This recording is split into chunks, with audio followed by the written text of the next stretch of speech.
bonjour à tous. Nous voici à nouveau pour ce rendez-vous quotidien de la parole de Dieu. Tournons-nous vers l'Esprit Saint qui seul peut nous aider à recevoir cette parole et à la faire porter du fruit dans nos vies.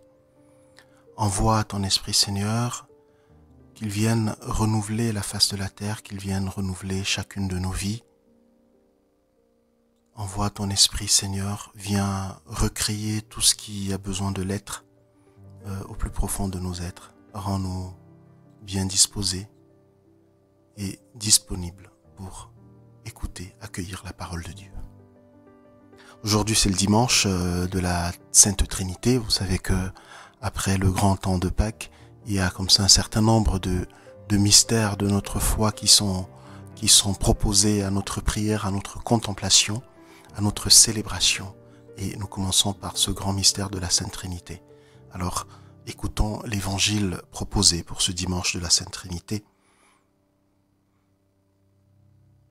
De l'évangile selon saint Matthieu au chapitre 28, versets 16 à 20. En ce temps-là, les 11 disciples s'en allèrent en Galilée, à la montagne où Jésus leur avait ordonné de se rendre. Quand ils le virent, ils se prosternèrent, mais certains eurent des doutes. Jésus s'approcha d'eux et leur adressa ces paroles. « Tout pouvoir m'a été donné au ciel et sur la terre.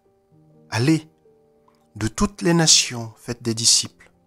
Baptisez-les au nom du Père et du Fils et du Saint-Esprit. Apprenez-leur à observer tout ce que je vous ai commandé. Et moi, je suis avec vous tous les jours jusqu'à la fin du monde. »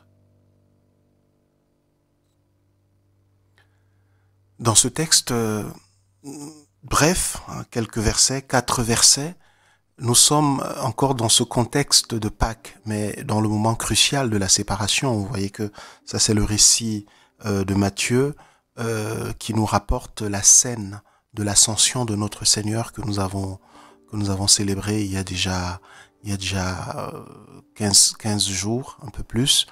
Et ils sont donc en Galilée, là où le Seigneur leur avait donné rendez-vous, à la montagne où Jésus leur avait ordonné de se rendre. Ce n'est pas un hasard si le rendez-vous leur est donné sur une montagne. La montagne, c'est toujours le lieu de la rencontre avec Dieu, dans la Bible.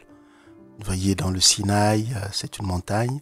Au mont Tabor, lorsqu'il y a la scène de la transfiguration, c'est une montagne. Quand Jésus va proclamer un certain nombre de messages très forts, le discours sur la montagne, on dira, et voilà qu'il leur donne pour finir rendez-vous sur la montagne. Dieu se manifeste, Dieu se rend présent, Dieu se fait entendre.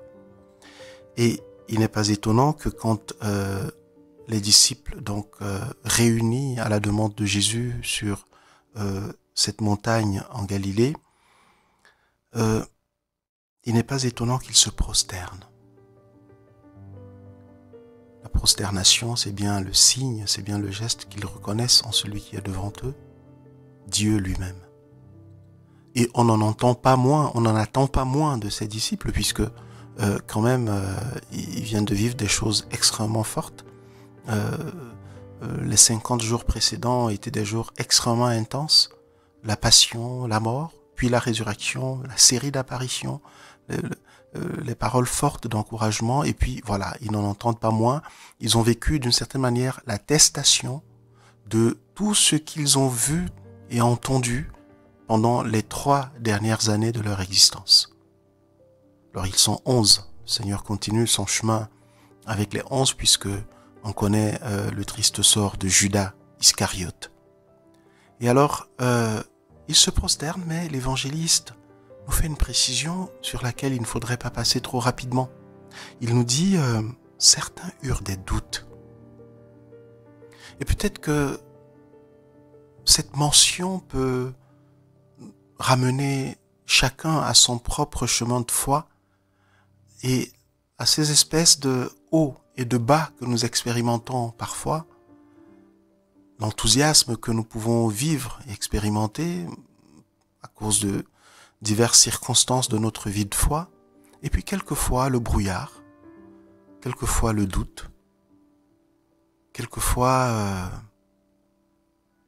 une sorte de perte de sens qui vient nous rattraper et des interrogations qui montent à notre esprit et où on a l'impression que cette foi en Jésus, elle n'est pas si claire que ça.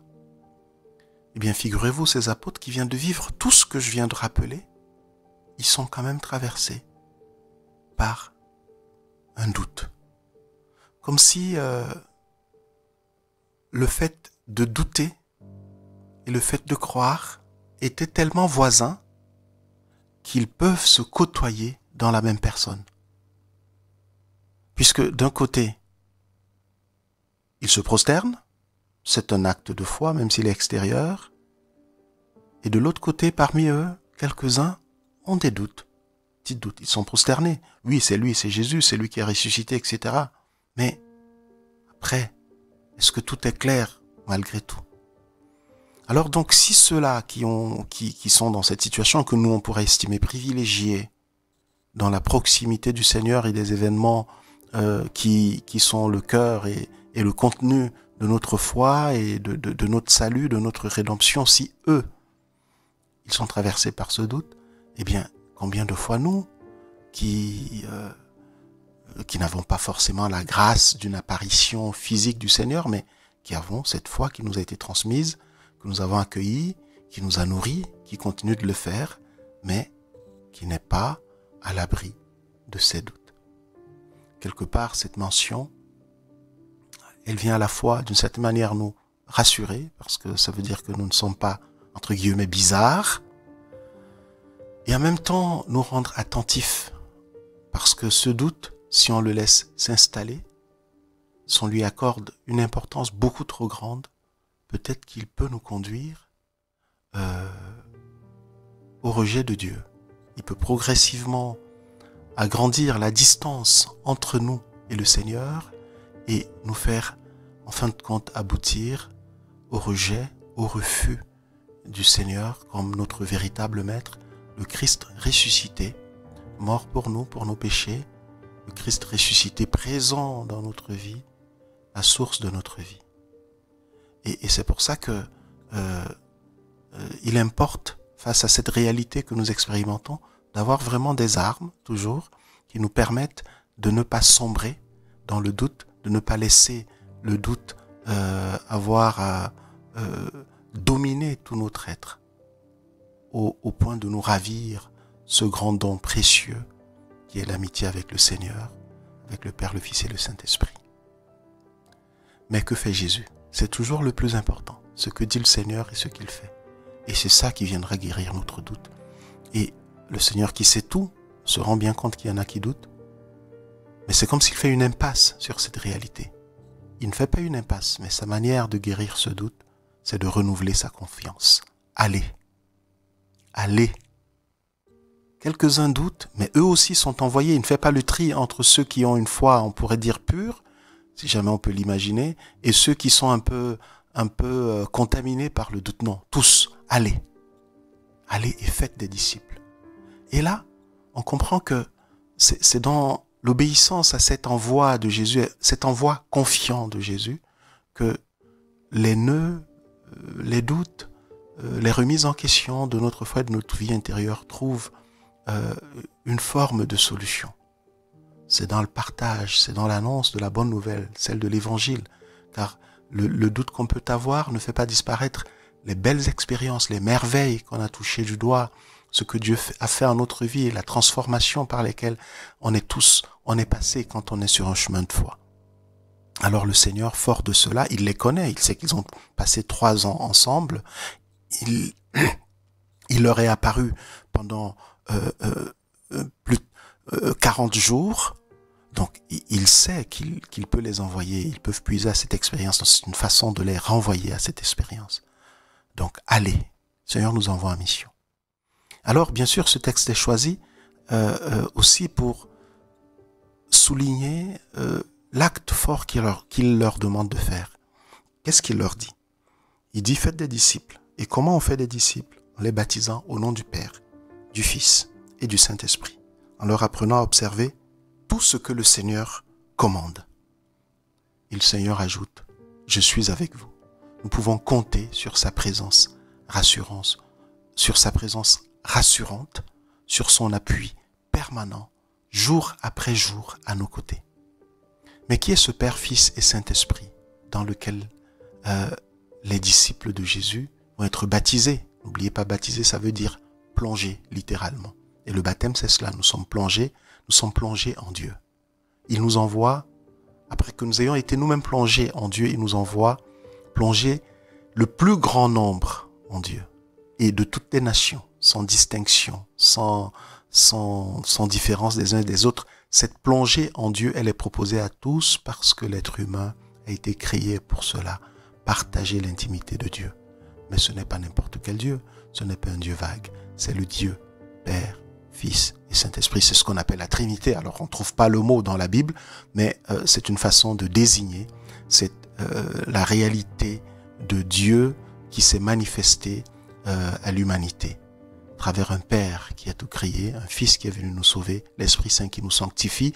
Et ces trois sont inséparables, même si on ne faut pas les confondre, même s'il ne faut pas les dissoudre les uns dans les autres. Ils sont distincts l'un de l'autre, mais les uns des autres, mais ils sont dans une unité insécable. On ne peut pas les séparer. Là où il y a le Père, il y a le Fils et l'Esprit Saint. Là où il y a le Fils, il y a le Père et l'Esprit Saint. Il y a l'Esprit, il y a le Père et le Fils.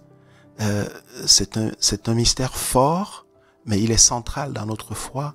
Nous ne pouvons pas totalement le contourner, mais nous l'approchons, nous sommes immergés en lui. C'est le mystère d'un Dieu qui est amour. Et l'amour n'étant pas solitaire, eh bien Dieu en lui-même n'est pas solitaire. Il est une communion de personnes, communion du Père et du Fils dans l'Esprit Saint. Eh bien, que le Seigneur vienne rassurer chacun d'entre nous, qui vienne renouveler notre confiance avec cet envoi, en nous disant allez, avec cette mission tellement importante qu'il nous confie, puisque c'est son projet le plus cher, de rassembler en lui, en son sein, dans le sein du Père, du Fils, de l'Esprit Saint, tous les enfants de la terre. Eh bien, qu'il nous en donne la force et surtout que nous soyons renouvelés dans notre baptême, dans notre propre inscription dans cette intimité de Dieu.